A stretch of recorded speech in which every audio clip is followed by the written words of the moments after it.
ساری معلومات فاروق بھائی آپ کے پاس نہیں ہے؟ کیا فاروق بھائی آپ کو نہیں پتا کہ الطاف حسین راک ایجنٹ ہے؟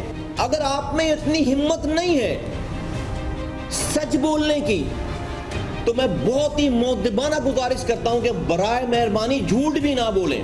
ہمارے اخلاص اور ہماری سنجیدگی پر شک کرنے کا ہم کسی کو حق نہیں دیں گے. اس سے زیادہ کسی کی تسلی اور تشفی کے لیے کچھ نہیں کہوں گا.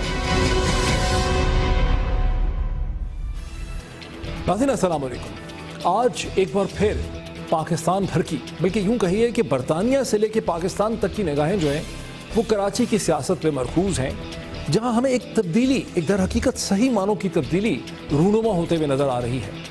پاکستان کی سیاست میں وہ تبدیلی تو نہیں آ سکی جس کا ذکر عمران خان کرتے رہے ہیں اور بھی بہت سے لوگ کرتے رہے ہیں، اور جو ایسا لگتا ہے کہ جس کا ابھی کوئی امکان بھی نہیں ہے. لیکن کراچی شہر کی سیاست میں، متحدہ قومی موومنٹ کی سیاست میں وہ تبدیلی آ رہی ہے جسے خارج از امکان سمجھا جاتا تھا. اور ایسا لگنے لگا ہے، پہلی دفعہ واقعی ایسا لگنے لگا ہے کہ قائد تحریک جو متحدہ قومی موومنٹ کی روح و رواں جناب الطاف حسین صاحب کی سیاست کا سورج جو ہے وہ غروب ہونے کو لگ رہا ہے. اور اس تبدیلی کا جو مظہر ہے وہ ہمیں آج ڈاکٹر فاروق ستار صاحب کی تقریر سے نظر آتا ہے، جو انہوں نے مصطفیٰ کمال کے جواباً کاؤنٹر کے طور پہ کی.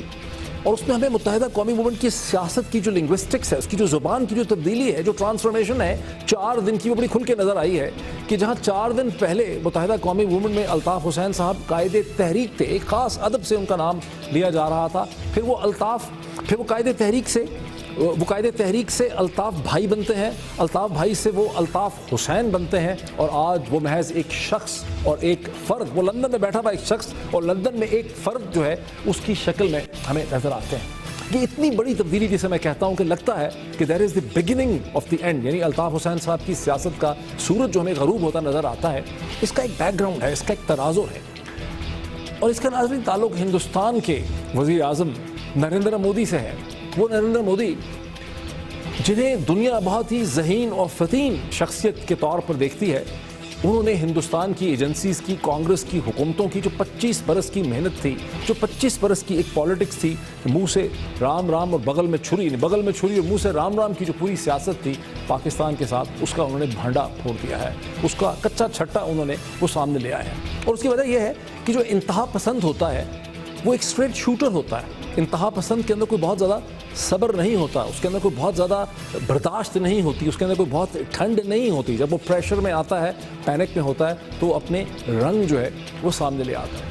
اور نریندر مودی کا پریشر اور پینک جو ہے اس کا تعلق مقبوضہ کشمیر کی صورتحال سے ہے، جہاں برہان مظفر وانی کی شہادت، اس کے بعد 100 سے زیادہ نوجوان لڑکے لڑکیوں کی شہادت، جہاں 7,000 سے زیادہ لوگ ہندوستان کی افواج، ان کی سیکیورٹی ایپریٹس کی گولیوں سے چھلنی ہے، زخمی ہے، جہاں 500 نوجوان لڑکے لڑکیاں جو ہیں وہ پیلٹ سے گھائل ہوئے ہیں.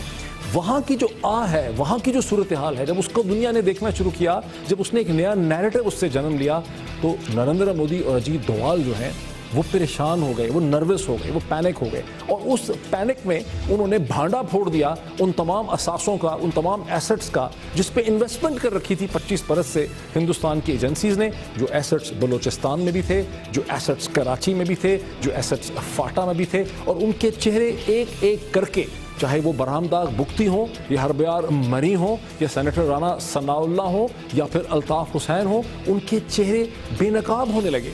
اس کے علاوہ بھی پاکستان کی سیاست کی بہت بڑی بڑی معزز شخصیات بھی ہیں، پاکستانی میڈیا کی بھی بہت سی شخصیات ہیں، پاکستانی سول سوسائٹی کی بھی بہت سی شخصیات ہیں.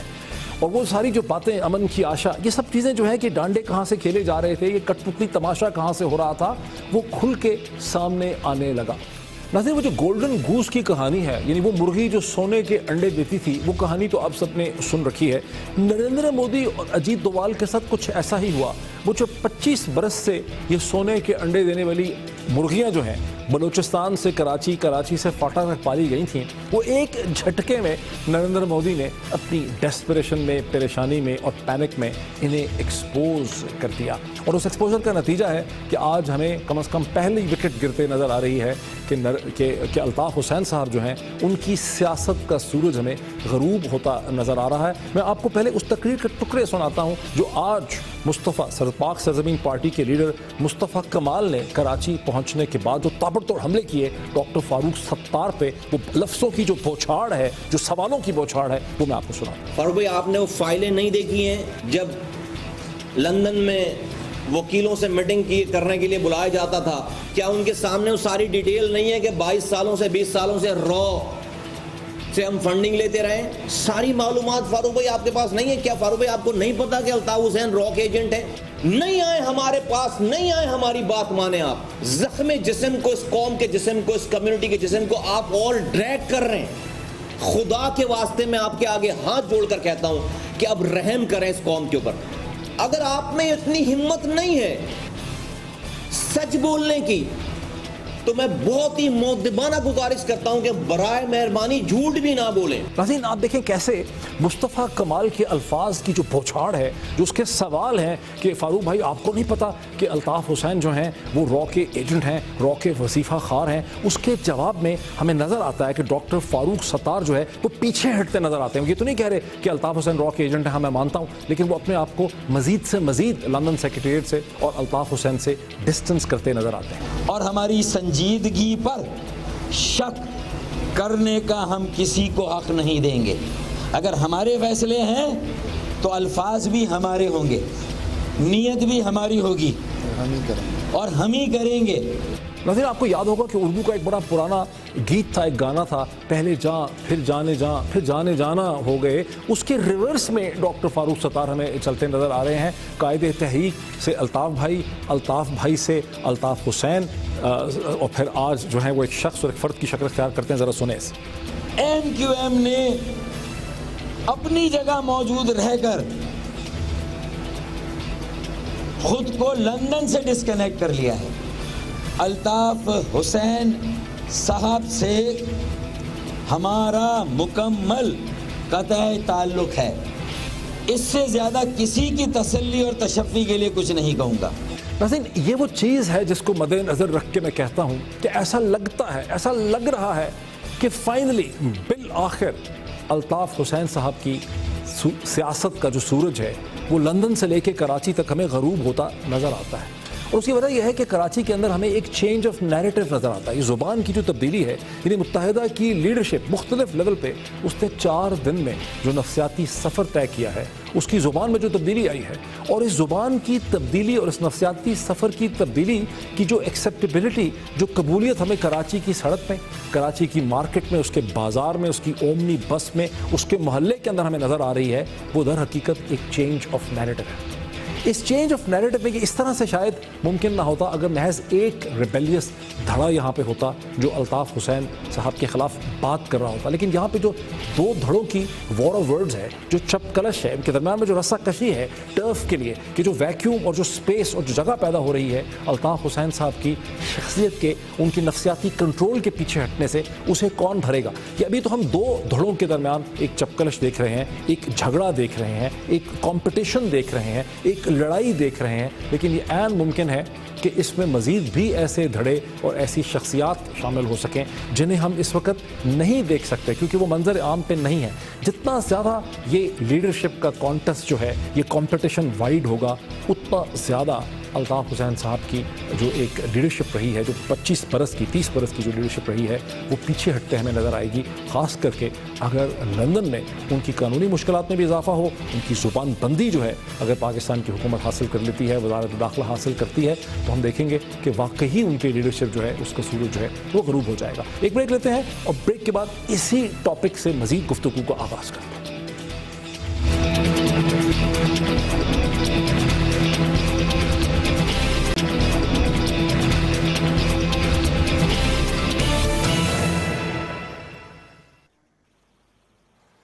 ناظرین ویلکم بیک. اب کراچی کی ممتاز سیاسی شخصیت جناب نبیل گبول صاحب جو خود تھوڑی دیر کے لیے ایم کیو ایم کا حصہ رہ چکے ہیں، وہ مجھے اس وقت جوائن کر رہے ہیں کراچی سے. نبیل گبول صاحب ویری وارم ویلکم.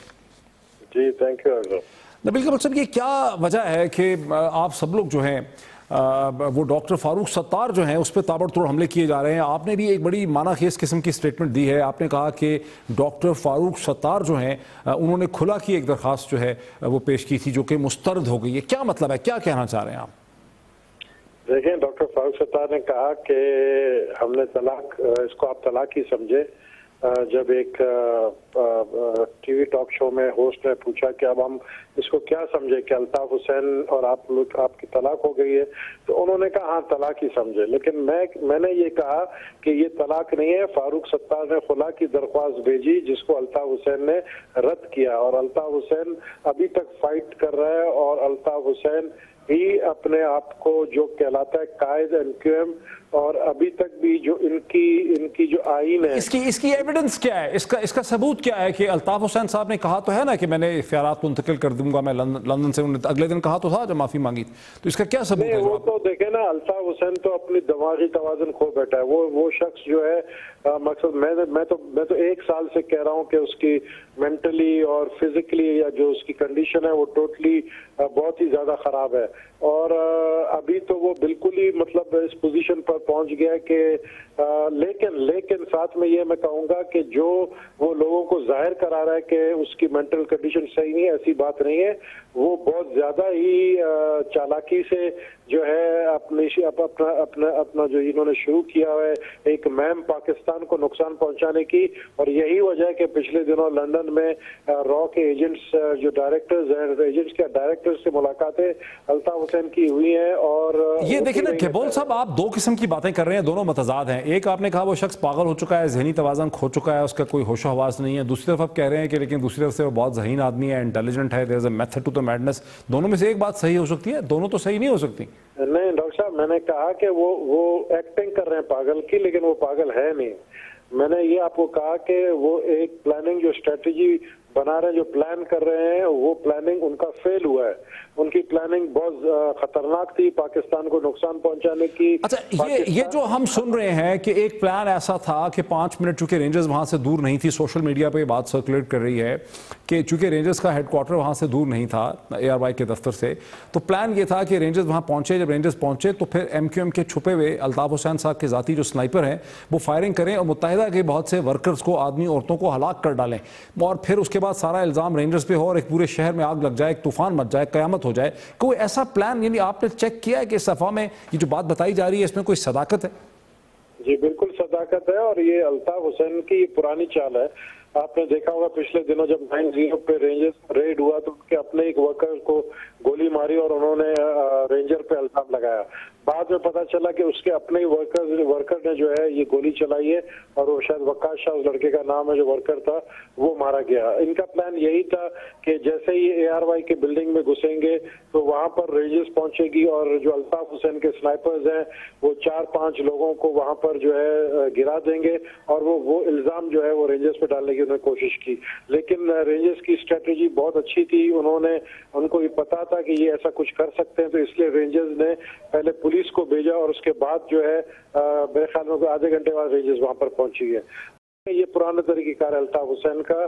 اور اسی طریقے سے یہ باقاعدہ ان کی ایک ٹیم ہے کرمنلز کی، جس کو ہیڈ جو ہے وہاں پر لندن میں ندیم نصرت کرتا ہے، اور الطاف حسین اس میٹنگ میں بیٹھا ہوتا ہے اور وہ اسٹریٹجی پلان کرتے ہیں کس طریقے سے کراچی کے حالات خراب کیے جائیں، کس کو مارنا ہے، کس کو چھوڑنا ہے. بہت ساری باتیں اور میں سمجھتا ہوں کہ فاروق ستار جو ہے وہ بہت بری طرح پھنسا ہے. میں نے ایک شو میں کہا کہ فاروق ستار کی وہی پوزیشن ہے کہ رضیہ گنڈوں میں پھنس گئی ہے.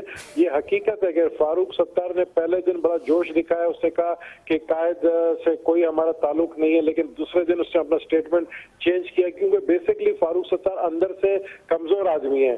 یہاں پر الطاف حسین کو فائٹ کرنے کے لیے کوئی بہادر شخص کی ضرورت ہے. دیکھیں گبول صاحب، یہ بڑی زیادتی کی بات ہے، افسوس کی بات ہے کہ اس ملک میں اگر کوئی شریف آدمی ہو تو اس کو لوگ کہتے ہیں کہ وہ اندر سے کمزور آدمی ہے. یعنی ایک شریف آدمی ہے بیچارہ، ویل میننگ آدمی ہے، سب لوگ آپ اس پہ تابڑ توڑ حملے کر رہے ہیں. اب اب یہ جو مصطفیٰ کمال نے لینڈ کرتے ہی کراچی ایئرپورٹ سے ایک مطلب انہوں نے حملوں پہ حملے شروع کر دیے ہیں، فاروق بھائی فاروق بھائی فاروق بھائی، اس کا مقصد کیا ہے؟ What is the method to all دس؟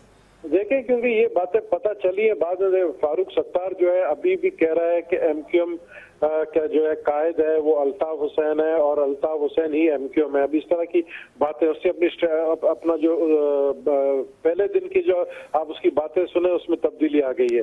تو فاروق ستار میں سمجھتا ہوں کہ ابھی کھلم کھلا اس کو کہنا پڑے گا، جس طرح وہ کہہ رہا ہے کہ میں ایم کیو ایم پاکستان کا ہیڈ ہوں، تو اس کو جو ہے چاہیے رابطہ کمیٹی پاکستان کی ایک میٹنگ بلائے اور جو پاکستان کا غدار ہے الطاف حسین اس کے خلاف باقاعدہ ایک کیا کہتے ہیں ایک تحریک جو ہے اس کو پیش کرنا چاہیے. کیبول صاحب آپ اتنے پرانے منشے ہوئے سیاستدان ہیں، پالیٹکس کے بارے میں کہتے ہیں it is the art of the possible. Farooq Sattar کہاں سے اتنی اسٹرینتھ کراچی شہر میں گین کر لیں کہ کھلم کھلا الطاف حسین کے بارے میں کہہ دیں کہ وہ لیڈر نہیں ہے؟ یہ کیسے ممکن ہو سکتا ہے؟ اس کی پریکٹیکلٹی؟ حالات تبدیل ہو گئے ہیں، اب الطاف حسین کی وہ پوزیشن نہیں رہی ہے. آپ نے کبھی سوچا تھا کہ 9-0 سے الطاف حسین کے پوسٹرز جو ہیں وہاں کے ہی لوکل لوگ اتاریں گے؟ آپ نے کبھی سوچا تھا کہ حیدرآباد سے بھی اسی طریقے سے پوسٹرز اتارے جائیں گے؟ یہ پہلی دفعہ ہو رہا ہے.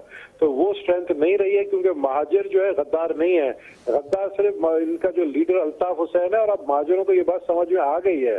اور اس لیے آپ دیکھیں نا کہ جو مصطفیٰ کمال یہ بات صحیح کہہ رہا تھا کہ کس کو خوشی ہوگی؟ نہ مجھے خوشی ہوگی، نہ مصطفیٰ کمال کو ہوگی، نہ فاروق ستار کو ہونا چاہیے کہ ہائی کورٹ میں جو ہے مہاجروں کے جو ہے بہنیں عورتیں جو ہیں وہ وہاں پر سڑکوں پر بیٹھے ہوئے ہیں کیونکہ ان کے جو رشتہ دار ہیں وہ سب جیل میں ہیں اور وہ وہاں پر آ رہے ضمانت. تو کس کو پسند ہے یہ بے حرمتی مہاجروں کی عورتوں کی؟ کون کر رہا ہے؟ یہ الطاف حسین کروا رہا ہے. تو میں سمجھتا ہوں الطاف حسین کے جو سپورٹرز ہیں ان کو بات اب یہ سمجھ آ گئی ہے، اب سچویشن کافی تبدیل ہو گیا. ورنہ پہلے اگر ایسی سچویشن ہوتی تو کراچی میں آپ کو پتا ہے کہ ایک رکشہ بھی نہیں جلا ہے. ورنہ پہلے آپ کو پتا ہے کہ اگر ایک ایم پی ان کا مارا جاتا تھا تو اس کے بدلے میں 100 لوگ ہی مار دیتے تھے. 3 دن کراچی بند ہوتا تھا. تو اب وہ کراچی نہیں رہی ہے، سچویشن ٹوٹلی چینج ہو گیا.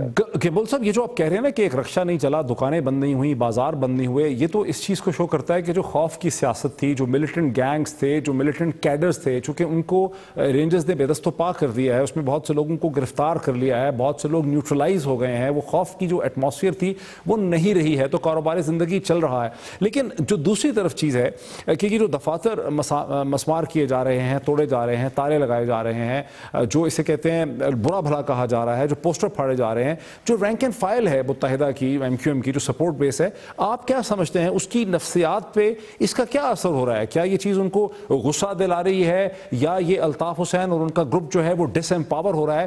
آپ کا کیا انالیسس ہے؟ بڑا امپورٹنٹ انالیسس ہے، یہ بڑا امپورٹنٹ سوال ہے. ہاں دیکھیں ڈاکٹر صاحب، کوئی غم غصہ اس لیے نہیں ہے کیونکہ جتنے دفاتر ہیں وہ سب انلیگلی انکروچڈ بنائے گئے ہیں. مطلب یہ انکروچمنٹ ہے اور یہ پہلی دفعہ حکومت، تو میں نہیں کہوں گا کہ حکومت کو یہ خیال آیا یہ حکومت کر رہی ہے، لیکن یہ کریڈٹ ساری جاتی ہے ہماری رینجرز کو جو آپریشن کر رہی ہے. اب جب رینجرز آپریشن کرتی ہے تو وہ ظاہر ہے ان کے ہائیڈ آؤٹس کو بھی جو ہے مسمار کرے گی جہاں پر ٹیررسٹ چھپتے ہیں، ان کے اسلحہ چھپائے جاتے ہیں.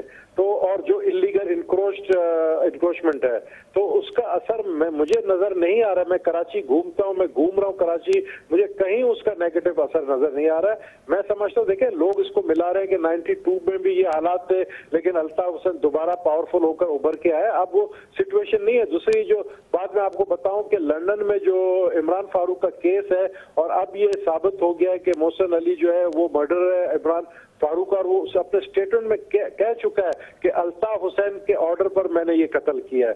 تو میرے خیال میں عنقریب آپ دیکھیں گے کہ اسکاٹ لینڈ یارڈ جو ہے اس کو باقاعدہ طور پر عمران فاروق مرڈر کیس پہ اریسٹ کرے گا الطاف حسین کو. لیکن کیبول صاحب میری انڈرسٹینڈنگ یہ ہے، آج انگریزی اخبار میں جو یہ سٹوری چھپی ہے یہ تو غالباً پاکستان کی ایف آئی اے کے سامنے یا یہاں کے لا انفورسمنٹ کے سامنے اس نے یہ بیان دیا ہے.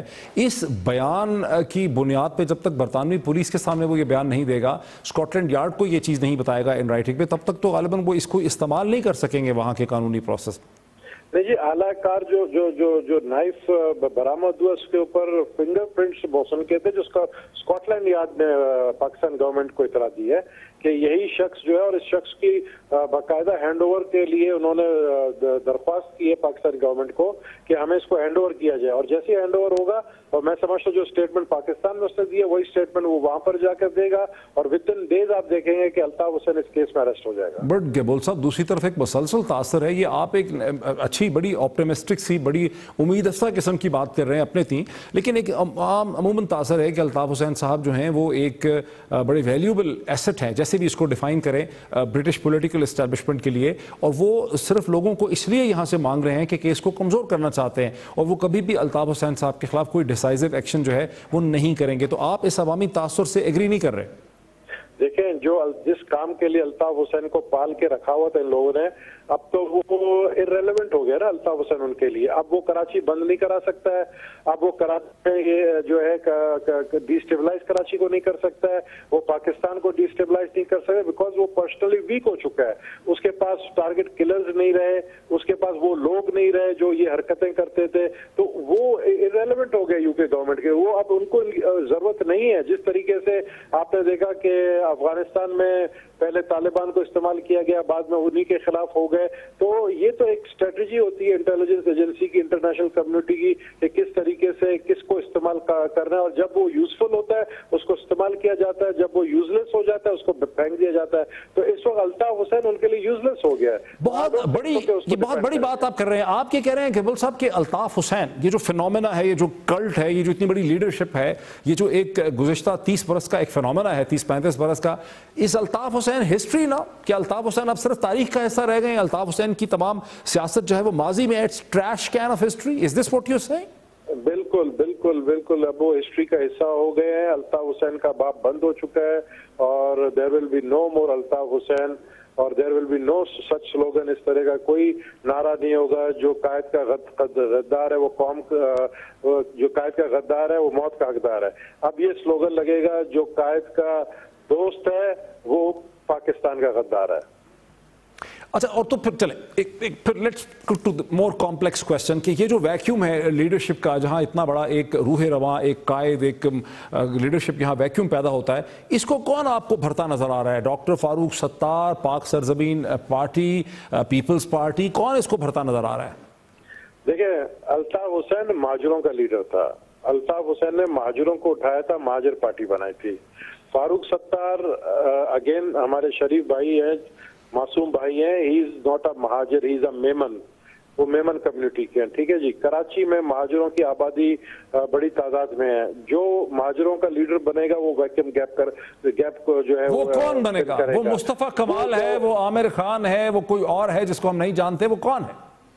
میں سمجھتا ہوں کہ مصطفیٰ کمال کوشش بہت کر رہا ہے, مصطفیٰ کمال کے چانسز بہت ہے, لیکن مجھے جو نظر آ رہا ہے کہ مصطفیٰ کمال کی جو ایگریسونیس ہے, جو غصہ ہے, وہ اس کے لیے آگے جا کے ایشوز کریٹ کر سکتے ہیں. اس حالت میں مجھے اشرت العباد سامنے نظر آ رہا ہے کہ وہ لیڈ کرے گا مہاجر کمیونٹی کو اور نیو ایم کیو ایم کو. یعنی وہ اشرت العباد جو خاموشی سے بیٹھے ہیں, جن کے حکومت کے اندر بہت انسائیڈ انفارمیشن ہے, جن کے اسٹیبلشمنٹ سے ایک اچھے روابط اسٹیبلش ہو چکے ہیں, اور جو اس وقت پیچھے نظر آ رہے ہیں, بیہائنڈ دا سینز ہیں, لیکن تمام معاملات پہ گہری نظر ہے, وہ اشرت العباد آپ کو فیوچر کا لیڈر کے طور پہ, قائد کے طور پہ متحدہ کے لیے, مہاجر قومیت کے لیے نظر آ رہا ہے. وہ اشرت العباد بالکل میں سمجھتا ہوں لمبے ریس کا گھوڑا ہے, اس وقت آپ کو پیچھے نظر آ رہا ہے, لیکن وہ لیڈ کرتے ہوئے آگے نکل جائے گا, اور وہ مستقبل میں مجھے وہی نظر آ رہے ہیں جو مہاجروں کے اور ایم کیو ایم جو نیا ایم کیو ایم ہوگا اس کے لیڈر ہوں گے. لیکن مصطفیٰ کمال جو ایسپرنٹ ہے لیڈرشپ کا, جو سابقہ انتہائی پاپولر ہے ناظم,